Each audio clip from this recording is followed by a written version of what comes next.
दोस्तों जो फूफा जी लोग का एग्जिट पोल है उससे भारतीय जनता पार्टी की सरकार बनते हुए दिखाई पड़ रही है उत्तर प्रदेश में।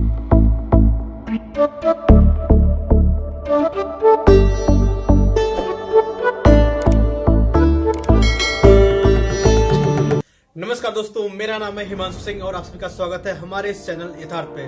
दोस्तों आज हम बात करेंगे जो उत्तर प्रदेश विधानसभा चुनाव हुआ है उसमें जो एग्जिट पोल बहुत सारे न्यूज चैनलों पे जो आ रहे हैं उसके बारे में हम चर्चा करेंगे, तो बने रहिए हमारे साथ। तो चलिए शुरू करते हैं। तो दोस्तों सबसे पहले हम बात करते हैं जो टीवी चैनलों ने, कुछ 4-5 टीवी चैनलों का मैं डाटा निकाला हूँ जो टीवी चैनलों ने अपना एग्जिट पोल दिया है उसके बारे में दिखाते हैं। तो सबसे पहले हम दिखाते हैं आज तक और एक्सेस का, तो वो आपके स्क्रीन पे है, देखिए। इसमें भारतीय जनता पार्टी की सरकार बनते हुए दिखाई दे रही है, जिसमें 288 से लेकर 326 सीट का अनुमान लगा रही है। समाजवादी पार्टी गठबंधन का 71 से 101 सीटें, कांग्रेस का 1 से 3, बसपा का 3 से 9 सीट और अदर्स को 2 से 3 सीटें देती हुई नजर आ रही है। तो ये था आज तक का सर्वे। अब हम बात करते हैं दूसरे एक बड़ी न्यूज एजेंसी है न्यूज 24 और टुडे चाणक्य। इनका काफी बार जो है एग्जिट पोल सही भी हुआ है। तो न्यूज 24 का जो सर्वे है वो आपके स्क्रीन पे है। बीजेपी को इसने एग्जैक्ट 294 सीटें दी है, इसमें 5-10 का प्लस माइनस है।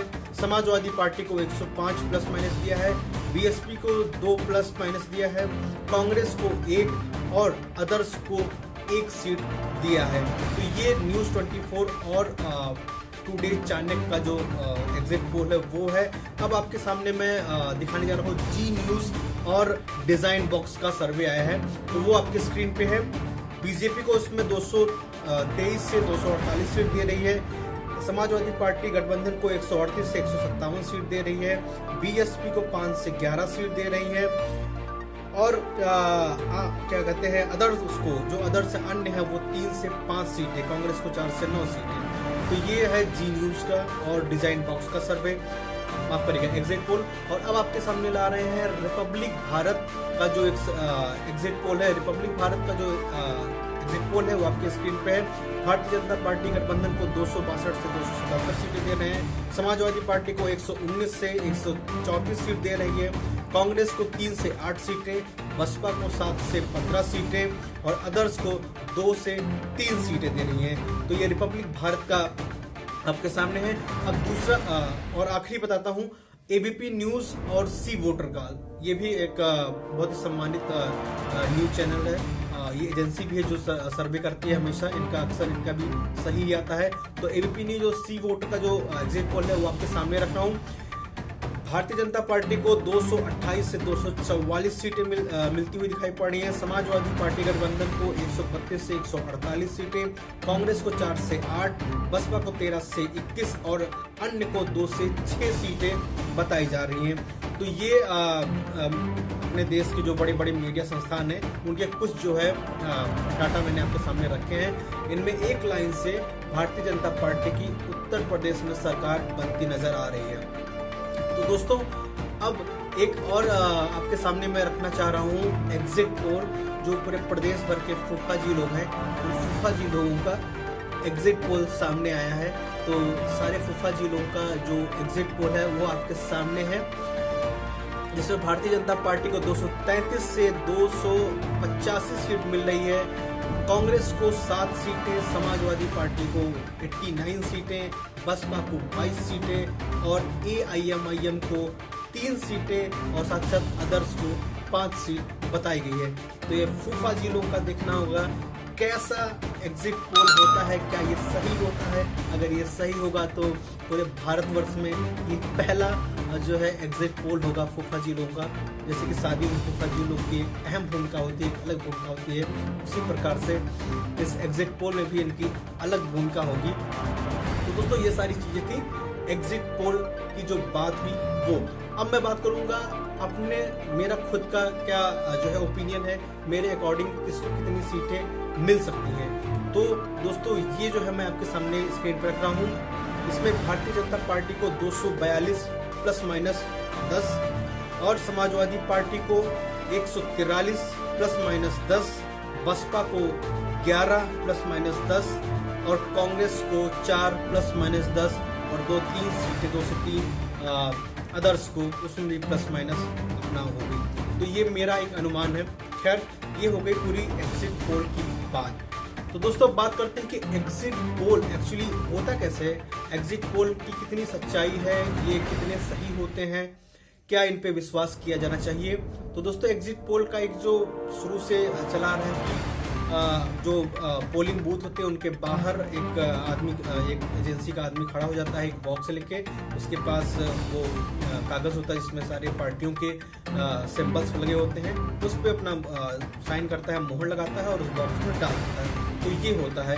और बात सही और गलत के ऊपर निर्भर ये करता है कि किसका सही किसका गलत, उनका जो सैंपल साइज होता है उस पर निर्भर करता है कि कितना बड़ा सैंपल साइज लिया गया।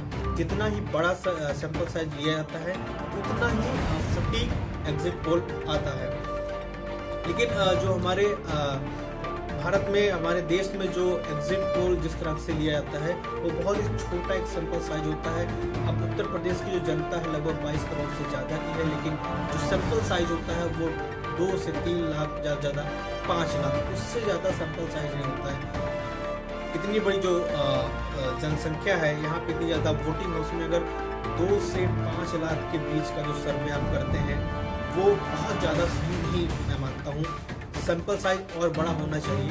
इतने छोटे सैंपल साइज में इस तरीके से आप दिखा दें कि इस पार्टी की जीत हो रही है, इस पार्टी की हार हो रही है, इस पार्टी की कितनी सीटें आ रही हैं। खैर, ये सारी बातें थी एग्जिट पोल की। बात करते हैं मुद्दे की, आखिर कौन कौन से मुद्दे भारी हुए इस चुनाव में जो काफी जोर शोर से राजनीतिक पार्टियों के द्वारा चलाई जा रही थी। तो सबसे पहला जो मुद्दा था वो लॉ एंड ऑर्डर का था, जिसको भारतीय जनता पार्टी सही तरीके से भुनाने में कामयाब रही। दूसरा जो मुद्दा था वो जो भारतीय जनता पार्टी की सरकार में, यानी योगी आदित्यनाथ की सरकार में जो गरीबों को फ्री राशन वो भी डबल दिया गया, वो एक बहुत बड़ा इम्पैक्ट हुआ, बहुत बड़ा काम किया भाजपा के वोट के लिए, भाजपा की दृष्टि से बहुत ही कामयाब रहा। क्योंकि बहुत सारे, मैं गांव में अपने दोस्तों से, बहुत सारे जिलों में मैंने बात किया, लगभग उत्तर प्रदेश के लगभग जिलों में अपने दोस्तों से बात किया, तो जो गांव की जो आबादी है वहाँ के लोग ये कहते नजर आए कि नमक खाए हैं, नमक हरामी नहीं करेंगे। तो जब इस स्तर से लोग सोचना शुरू कर देते हैं कि लोगों को खाने के लिए राशन मिला, रहने के लिए घर मिला और शौचालय मिला, जो लोग सोचे नहीं थे कि हमारे घर में कभी शौचालय हो पाएगा, वो भी उनको शौचालय मिल गया। तो ये जो सारे मुद्दे थे ना, ये जनता से डायरेक्ट जुड़े हुए थे। साथ ही साथ जो बैंक खातों में लोगों के पैसे आ रहे थे, वो भी एक बड़ा फैक्टर साबित हुआ भारतीय जनता पार्टी के लिए इस चुनाव में। विपक्ष के लिए जो मुख्य मुद्दा था वो था बेरोजगारी। जाहिर सी बात है, बेरोजगारी वाकई में एक जेन्युइन मुद्दा था। दूसरा था कि महंगाई वाकई में भी एक जेन्युइन मुद्दा था। तो ये सारे जो मुद्दे थे, महिला सुरक्षा का भी मुद्दा था। लेकिन मुझे लगता है कि कुछ घटनाएं जो थी, चाहे वो हाथरसी घटना हो या फिर उन्नाव की घटना हो, ये सारे कुछ अगर घटनाओं को छोड़ दिया जाए तो बाकी जो लॉ एंड ऑर्डर का जो व्यवस्था थी इस पूरे 5 साल की सरकार में, वो बहुत ही मुझे लगता है ठीक थी पिछली सरकारों के अपेक्षा में। तो ये सारे वो मुद्दे थे जिसपे जनता ने इस बार वोट किया है। जाति का भी एक बहुत बड़ा मुद्दा काम किया। पहले और दूसरे चरण में धर्म का एंगल भी आया, धर्म का एंगल आया कर्नाटक से, जब वो हिजाब का मुद्दा जो कर्नाटक में हुआ, उसको AIMIM के प्रमुख ओवैसी जो थे वो सीधे उसके अगले दिन ही उत्तर प्रदेश की रैलियों में वो उसका मुद्दा उठाने लगे, तो जिससे वजह से वोट जो है वो पोलराइज्ड हुआ। पोलराइजेशन बहुत ज़बरदस्त तरीके से हुआ पूरे मतदान में उत्तर प्रदेश में। उधर स्टार्टिंग के पहले 2-3 चरणों में हिंदू मुस्लिम का पोलराइजेशन हुआ। उसके बाद आप इधर आएंगे मध्य में, यानी कि जो आपका चौथा चरण था, 5वां चरण था, यहाँ पे राम मंदिर का मुद्दा जबरदस्त चला। उसके बाद आप पूर्वांचल की तरफ बढ़ते हैं तो पूर्वांचल की तरफ काशी विश्वनाथ कॉरिडोर वगैरह, ये सारे मुद्दे बहुत इम्पैक्ट, बहुत इफेक्टिव रहे। तो ये सारे जो मुद्दे चले, जाति का फैक्टर बहुत ही जबरदस्त चला है। जातिवाद का फैक्टर, ऐसा कोई इलेक्शन है उत्तर प्रदेश का जिसमें जातिवाद का फैक्टर ना चले। तो ये सारे वो मुद्दे थे जिस पे मैंने अपनी राय रखी है, और उम्मीद करता हूँ कि ये जो है राय जो हमने रखा है अपना, इन मुद्दों की जिस पर हमने बात की है, वो आपको भी सही लगे होंगे। आपके हिसाब से कौन कौन से मुद्दे थे इस इलेक्शन में, वो कमेंट बॉक्स में अपनी राय में ज़रूर दीजिए। और रिजल्ट जो आएगा, जो 10 मार्च को आएगा, तो उस पर हमारी निगाह रहेंगी।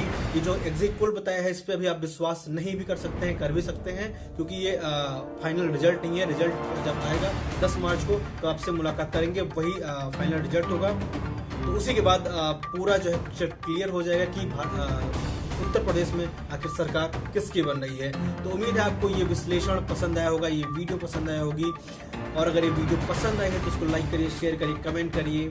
चैनल पे नए हैं तो सब्सक्राइब करिए। मिलते हैं अगले वीडियो में जिस दिन रिजल्ट आता है उत्तर प्रदेश विधानसभा चुनाव का। तब तक के लिए हमें दीजिए इजाजत। नमस्कार, जय हिंद, जय भारत, जय श्री राम।